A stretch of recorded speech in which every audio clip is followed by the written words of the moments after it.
Beryl, now a tropical storm after barreling into the Texas coast, as a Category 1 hurricane early this morning. The storm has already produced tornadoes, flash flooding in Texas, wind gusts reaching more than 90 miles per hour. ABC's Melissa Adon reports now from Texas. Hurricane Beryl slamming into Texas, making landfall just south of Houston. The Category 1 storm bringing torrential rain and damaging winds. So we're on the dirty side of the hurricane, the toughest side. Beryl's sustained winds increasing to at least 80 miles per hour.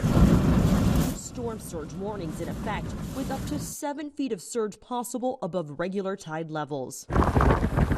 The seawall in Galveston taking a pounding, and in Rosenberg, about 35 miles from Houston, officers in high water vehicles have been dispatched to make water rescues. You got to kind of prepare for the worst, hope for the best. We're already seeing the impacts of Hurricane Beryl. For instance, these rain gutters here at this hotel in Port Lavaca ripped off. This was the first hurricane hitting Texas in the last 3 years. There's already a report of one man who was killed after a tree fell near his home in Houston. The Red Cross is now there helping to respond. Experts say Beryl's explosive growth into an unprecedented storm so early in the season was fueled by the Atlantic's record warmth. Officials warn that the next 24 hours will be rough for the Houston area.